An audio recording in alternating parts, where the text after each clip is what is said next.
All right. Welcome in to the second ever podcast of Less Talk, More Action. March Madness time. Gotta love that music, right? I mean, that's inspiring if you haven't seen anything yet. You know you've all been watching. I'm ready to take the court. We're ready for it. Joined by my guest host, Brad Shoulders. Welcome in, my executive producer, David Cruz. How's the weekend been treating you? Well, I tell you right now, my bracket looks like Swiss cheese, but other than that, it looks pretty bad, right? Right.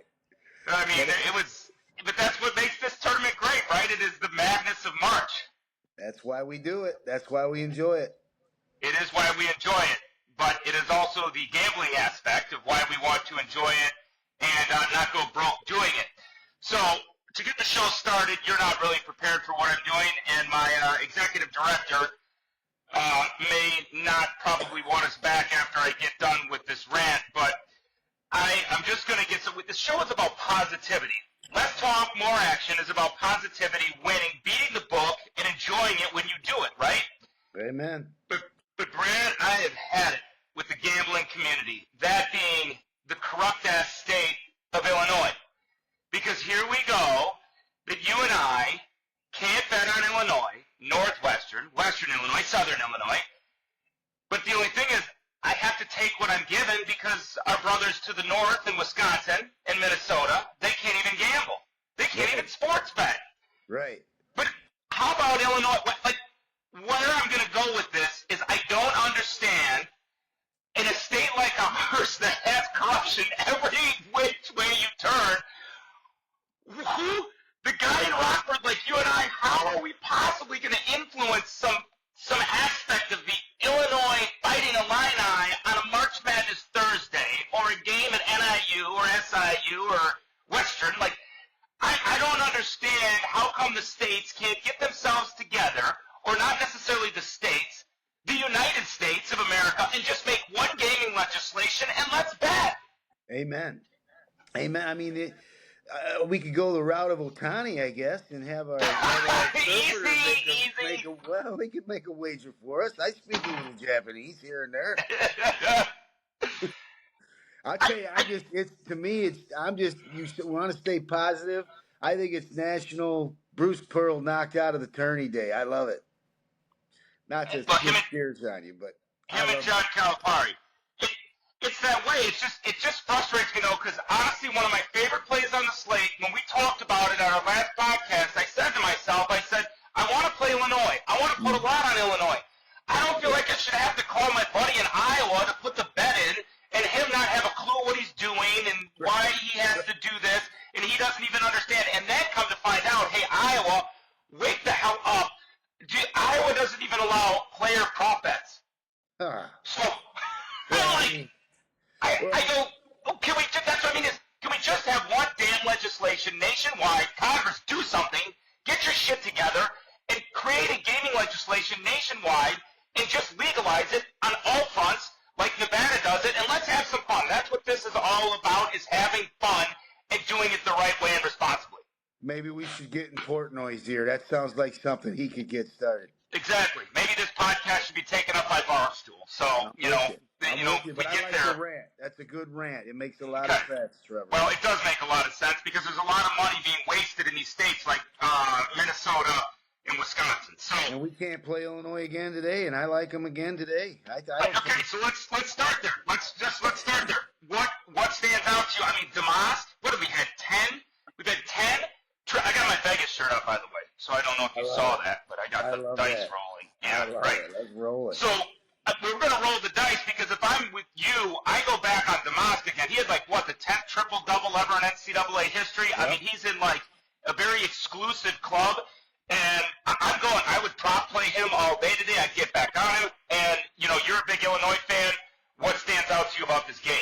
Well, I don't think DeCoin is as talented as Morehead State. I mean, Morehead State, you put me on that with them 2 scores they had. Unbelievable. Those guys can play at a high level.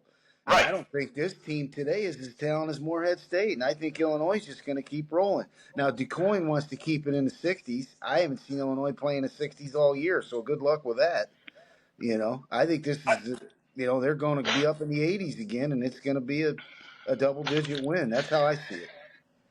I mean, and that's the thing. So they're 9.5-point spread, and Duquesne has two scorers that can actually play. But Terrence Shannon is, I mean, here's the thing is you have to have a guy in March Madness, especially tournament time, that can control the tempo, control the pace. We talked about Kemba Walker on the last, podcast that, look, Kemba Walker took over the NCAA tournament for UConn back then.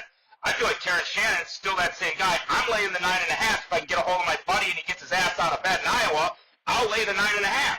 Is it legal in Florida? Is it the old man down there still? No, it's not there either. Come on. I mean, it is. It's just ridiculous. Don't get me started again. I don't want to know. That's what I mean, though. I'm going with the 9.5. I probably would consider the over on this play. So when you look at the east side of the bracket, I mean, look, I think it comes down to Illinois UConn at this point. Would you agree? Amen. I've got that on my Swiss cheese bracket. I still have that set to go. I like that matchup. Okay. And I do. And I'd go with that as well. When you look down at the West, I got a couple good plays that are going to stand out. So when you look at the West, what stands out to you about today? I am shocked. Did you see I mean, obviously you're looking, I think, right now, because you've got this sweet setup in your basement with all these computers. Like, you're a CEO, you're an entrepreneur. People are going to start to meet the brand. Exactly. You got the extra big text thread going. So when we look at the East, Illinois is probably the play for the day. You got to pick your spots. You don't bet every game. It just doesn't, you can't do it. So if you're not in Illinois, take Illinois. We go to the West side. This is where things get really sloppy to me.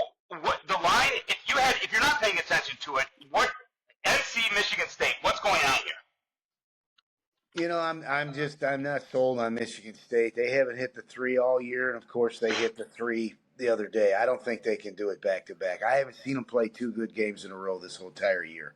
So I would steer clear of that game. I do like North Carolina.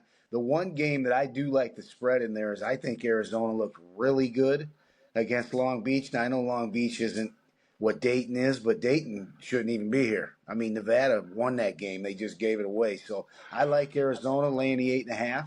I think Arizona looks like a well-oiled machine right now, and I think they're ready to make a nice run. Okay. So you'd lay the 8.5 on Arizona? I would. Okay. And I probably don't disagree there.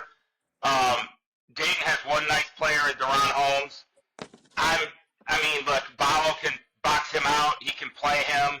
I think they got exposed against Nevada, and they're very lucky to be here. So yes, and I probably would agree with you that Arizona probably takes the 8.5. Now, I'm going to go back to this. So we're getting used to the podcast format. We're trying to figure this all out as we go. So we're going to move back for a second. Right. But I'm going to test your knowledge because don't look at the screen. If you had an over/under, if you don't know it, what would the over/under in the Michigan State-North Carolina game be to you if you had to guess a number? Over/under total points in the game. 142. Either you're really good or you knew the answer to that question. No, I'm just shooting it. 142. Why? But why? So why set it at 142? Give me your rationale. Because I can see Carolina being pushing 75, 80, and I think it's a 10-point game. So that puts Michigan State in the mid-60s? I know, but I don't understand how – this is my next best play of the day. How the hell do you not take the over? Carolina can score. Oh, yeah. And when Carolina can score, Michigan State can score. You have a trio of guards between Jordan Akins and A.J. Hogard, and Tyson Walker that can score. Malik Hall's a decent big on the interior, which to me he'll give Bacot at least, some Armando Bacot, he'll give him some effort. But Bacot, I just don't understand on a 141 over under a Carolina game period when I before I look at the totals, I actually think to myself, what it would be. I had it 150. So when I think to myself, if it's lower than that, what the hell? I would have gone over at 150. I'm going way over at 140. You've created the value right there. It's a value play for you. Play it. Right. And I'll tell you this. I will say this. Michigan State's played a lot of bigs in the Big Ten. I think they can handle Babcock. they're used to playing some big boys in the Big Ten, so he's not going to scare They them. do. You know, But then you have Ingram too, and then North Carolina's got some decent guards. So I agree with you. I don't. This line reeks to me. I woke up like it's 5-4. Like wow. Like you should take North Carolina. Never mind. Forget it. Like it reeks. Vegas knows something the rest of us don't. I think the play is going to be the over 141. I go that. I take it all day. I'd even take it with your money. So go to the South region. This was the region of March Madness. This is what the tournament is. This is what the tournament is all about. This is what the tournament, why people gather around their TVs to watch what happened to Kentucky and watch a school from Michigan and some kid that would be really good at the Grand Rapids YMCA just light it up on a Thursday night. Loved it. I loved it. I couldn't take my eyes off it, man. We were talking during that game, and I just couldn't take my eyes off him. That's what this is about. I like him at 6.5 today. That's where I've seen. Why move away from it? Oakland has played some good teams and played them tough. Illinois. They came to Illinois, and it was tied with 5 minutes left in the game. I remember watching that one. And this guy he had 6 points that game. So I like Oakland. I like him getting the points today. Let's keep the. Okay, so you're saying take the +6. All right. Yes. Here's my only problem. So Jack, his name's Jack Golke. He should have graduated 3 years ago along with the rest of his class. Right. Like that. He's 25 years old. He's a grown-ass man. He has about as much hair as I do. He just has it's a lot thicker in the middle, so it looks good, Right. But, by the way, we're still also looking for a sponsor. So, Rogaine, we need a sponsor. So we could be brought to you by Bacardi. Ooh. If you'd, I just had that one left over from last night, so that's the first one I grabbed. So we need a sponsor. So Rogaine could be one, Bacardi could be another. Here's the only thing: Jack Golke, dude shoots 23-pointers in a game. Like most teams, an entire team mostly shoots about 23s in a game, and he makes 10 of 20. My only problem with this game is NC State's really good. They actually have 3 guards. You and I are going to probably be on 2 different sides of this because I like NC State here. They actually have some decent bigs. They also have decent. DJ Burns, man, he's bringing the round mound of rebound monster. Yes, he is. He's also your street dealer in Chicago on the weekends when the tournament ends. I'm staying out of that boy's way. Could you imagine taking a charge on him? Exactly, but that's my point. So as you talk about this, if Golke's not on fire and he's not hitting his shots, I think Burns, and that's the thing is, so if he's missing, Burns is collecting those rebounds. He's gonna box out. He's gonna get those boards. And I just think NC State's too much in transition. They really do have some decent guards in Horn and Morsell, and they can play. And I personally am taking the 6 on NC State. So you and I will have a gentleman's wager on that game. No juice. I like that. No juice. Right. All right. So Marquette, Colorado. Here's the best part. You got DJ Burns in one game, and you got Big Eddie Lampkin in another. Like, oof. So, I mean, what are you thinking, Marquette, on the Marquette side of things? Track meet. I'm thinking track meet. Who's got more horses? Is Colorado's going to put their slipper away tonight? I mean, did you see the shot that guy hit in the corner with the push-off just to get him? I didn't. I actually didn't. I mean, I did not see it. He pushed off, but that's fine. He made the shot too, so you got to give him his props. But so was that a buzzer beater, by the way? Because I actually didn't see it. I mean, it was you can call it a buzzer beater, but it was probably. Well, here's why. Because I was actually at the dice table at that moment, and they didn't have the game on at that second. I was like, all right. So here's my thing is, and the reason I ask is because I seriously haven't seen it. Like I got done with that. We had dinner, and then I came home. So the reason is there was a prop play plus 150 on a buzzer beater in the tournament. So, but it had to be. Okay, because the way they described it was it had to actually go. It had to be the last shot of the game at 0 to count for the wager when I read the rules. Now there was a couple seconds left, So Okay. that wouldn't qualify. We're due to see one of them, I'm certain. Yeah. Well, we haven't had one yet. So, okay. So you think track meet between Marquette and Colorado? How can it not be? I mean, Colorado just put up 102 points. And you know what? Ridiculous. That was my biggest play yesterday. And my buddies will back me on this, the over. I had the over the first half. I had the over the game. I had the over the second half. I said, they're not going to stop. And then I popped it at the craps table. They had it live at 194. And I had a couple IPAs at that point. My buddy's like, you're out of your mind. I go, they're going 200. And all of a sudden I look up at the score and I'm like, 200! Ah! So I agree with you, though. So I think track meet could be there. My question becomes Tyler Kolek. Does he play? This, that. He's playing today, though, right? I heard he's playing. All right. Well, if they say he's going to play, then let's play. They gotta win. They gotta win because if they win, my son's girlfriend's dad's taking him to Dallas for the next round. So they gotta win for my boy. And we tried to utilize this leverage throughout the season to get tickets to the Marquette game. We couldn't do that, and now he's going to get blown out to a possible Sweet 16 game. I mean, that all makes sense. Yeah, I mean, hey, it is what it is. Let him enjoy it. He didn't do us any favors. No, neither did she. Neither did she if she's watching or paying attention. All right, so we go. Let's go. All right, let's go with James Madison Duke quick because I do find this James Madison team, they handled Wisconsin without a problem last night. And AJ Storr I thought could be the story of the tournament. Wisconsin just looked awful last night. And I thought, here's the problem, I thought Greg Gardner did a poor job of not getting AJ Storr the ball enough. My next question to you was, is he in trouble up in Wisconsin? I mean, we're talking about Cal. What about Greg Gard in Wisconsin? I mean, I think he could be gone. I think he could be gone. That is the game I lost. And listen, that's the thing about this show, though, is we're truthful. That's the game I lost.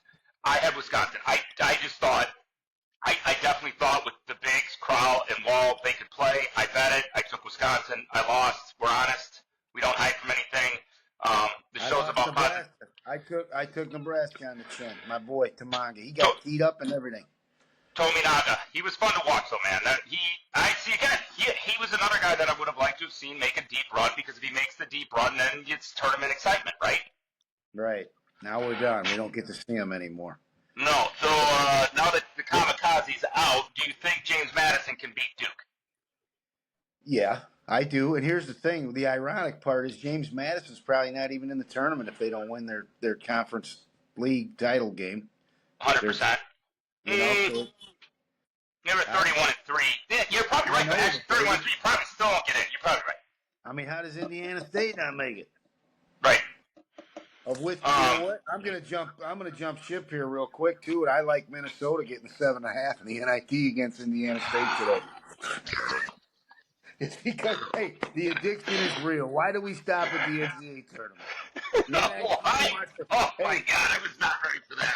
Oh, Jesus. The NIT wants to suit up and play today and see what they got. If you're Minnesota, I like them. I do. They play good ball. Legitimately? Okay, hold on. All right, hold on. Because I was like, wait, so who are you betting on?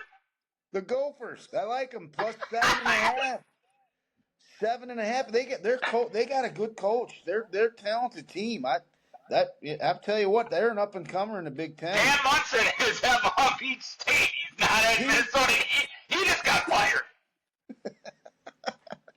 Why not? Like I said, the addiction's real, but that's a side note. Okay, all right. Well, hey, that's what the show's all about. We're going to give you some plays. You don't know where they're going to come from or when they're going to come at you. But all right, Minnesota plus 7. Book it, play it. It's now on your list. So, I mean, I don't have the NIT. Okay, here's my only question real quick. Are they playing in Indiana State? Don't they play at their home court still, so they like have home court advantage? I believe so, but I don't care. Because those fans are passionate, man. Indiana fans are passionate.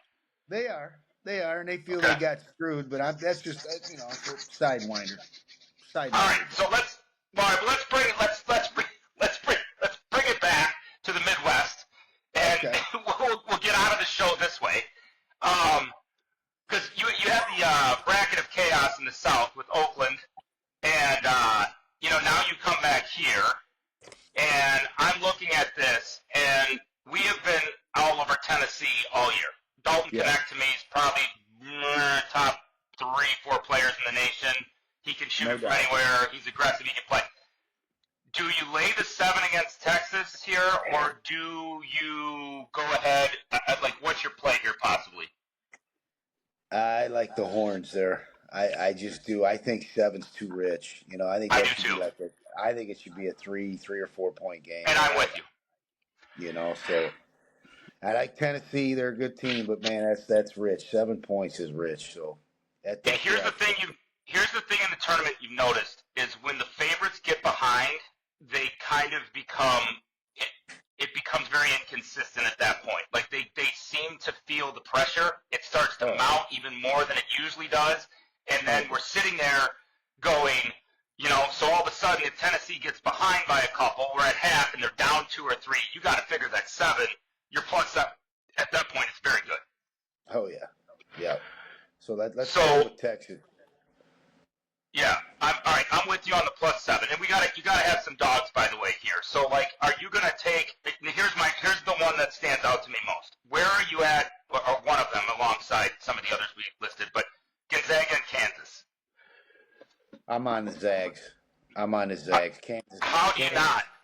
Kansas is a farce right now. I mean, without McCullers, I don't even know if they're a top 20 team. Personally, I just don't. I don't buy it. I do. So, I think they got a gift in the first round against Stanford, and the thing was, they almost blew a 15-point lead, and they should have. When you and I talked yesterday morning, they probably should. It would have been very interesting to see if that block call would have actually gone the way it was supposed to, where Kansas would be if they'd even be playing today or not. But you take it for what it is. So, I'm looking at 3.5, and I'm sitting here going, with the plays that I have today, I'm actually not looking at Kansas as the fact that McCullers is out.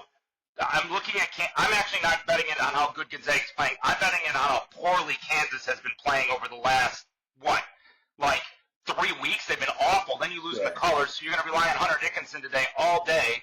And that's pretty much, if he doesn't go for a double-double and maybe 15 or 18 points, you're right, I'm with you. I think the Zags win. I think they win big. I think they could win by 15 to 18 points today.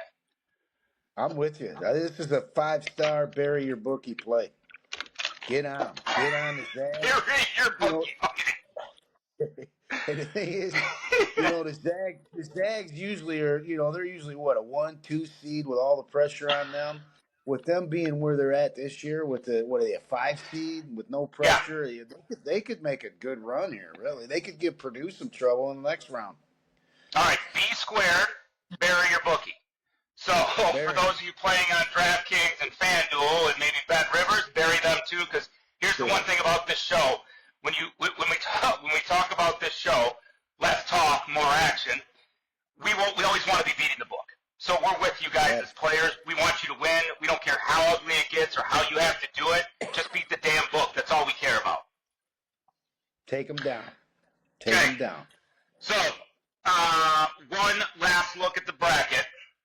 If you had to reassess before we let everybody go, how's your Final Four look now, or how would you reassess and readjust to your Final Four?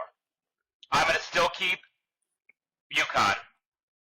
I'm going to probably – I had Kentucky. Look, again, we tell the truth. I had Kentucky. So if I reassess, I'm probably coming back to Duke. I think they can get past Houston. Kentucky's out, so my guys are gone. I come back to Duke. I think they have enough there to beat Houston. So I'd probably throw them right now in the Final Four if I'm betting a future. I do think Texas keeps it close. Tennessee may be there, but I do like Purdue. You called Purdue early. Boy, they were easy yesterday. And we said that. They would be easy. And it was easy. And then on the west side of things, I still like Carolina. I don't know what Michigan State will give them, but how does things look for you if you had to reassess it, bet a future, maybe this weekend? What would you do if you were, of course, in Illinois and you're not in Wisconsin or Minnesota? My Final Four is intact, and I'm going to ride that nag till she drops. I got Illinois, Arizona, Duke, Purdue. I like it. I still say the bullseye is squarely on UConn's back. Yes, they're a great team. Are they the favorite? Yes, they are. But boy, they better bring it each and every game because they're going to get everybody's best, man. And damn, they looked good yesterday. They did. But I mean, come on, some of these teams they're playing. I mean, geez, did McNeese State get exposed? Holy cow! That was an overrated.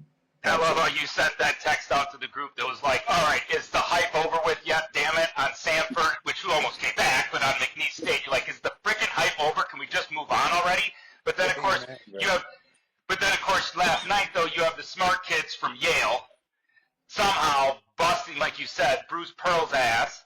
And, again, I was watching it on the TV. I couldn't hear the sound or really, I was distracted by rolling dice. But so I look at that though, and I'm like, how did that happen? Like, was there an angle that you saw that was like, how did Auburn? I know they don't have great guards, so did they just get exposed? Well, I mean, you saw the technical that got called, the flagrant on Mazza. Yes. Yeah. So I mean that right there, he's one of the starters goes down. I mean, I don't know how key of a player he is for him, but that right off the bat, I know that's what I'm saying. So right off the bat, you gotta like Yale's got to be like, okay, we got one of their starters off the court early, and I mean it's Yale. I mean it's Ivy League. They're gonna play smart. They're not gonna make mistakes to beat themselves. And if you do, and Bruce Pearl's team played a little bit, they got sloppy, and Yale took advantage of it. So. You can't. I'm telling these Ivy League teams every year, don't they do this? If it's not them, it's Harvard. I mean, or it's Penn.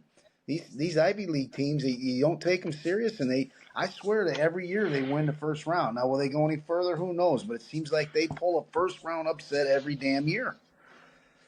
Well, that's what happened. You and I, we're nice people. We really are. We're really nice people, and we've had success in our lives. But you and I, we don't like smart kids. No, although that's a team we could play for. Yes, it is a team we could play for. But we don't like smart kids, and we were never smart enough to get into that damn university. That's for sure. So I can pass to the guy in the back cut. I can do that. Yes, you that's could. What they do. To light it up for three. So okay. So. To recap, real quick, probably my plays of the day, along with yours. We liked Illinois, -9.5. That's definitely the spot we're going. We're going to stay away from the line in the NC Michigan State game, but we're going to go back for a heavy one on the bang your bookie, beat your bookie on the over 141. We had difference in opinion on NC State and Oakland at the -6. So here's the thing. Both of us can't lose because you're on one side, I'm on the other. So on this podcast, we're winners. There's no juice. There's no juice when we bet each other. Exactly. And so we'll figure out what that gentleman's bet is later. And then you've got a Tennessee, Texas. We both like Texas, probably taking the dog. And then we are going to hammer the living out of Gonzaga -3.5, and hopefully cash that ticket at the window. So the 15-star NIT, take your bookie out to the back shed and butcher them. Minnesota plus the 7. Oh my God. Okay, all right. That's there's no better way to end this segment than you taking some NIT action and people going, these two dudes are real legit degenerates. He's going to call off the NIT, right? Real, man. Exactly. It is definitely fun. So, all right. Well, we appreciate everybody sticking around, listening to our thoughts, our ideas, and bringing what we think are going to be winners to you. And we hope that you have the best of success because we want to keep it positive. Remember, be responsible. That's one of those. It's one of those things you need to do on a March Madness Saturday and Sunday. So be responsible with your money. But let's hammer that book. So we appreciate you all joining us, Brad. Great to see you. And then we will be back for a Sweet 16 segment. So get ready to tune in for that. Can't wait.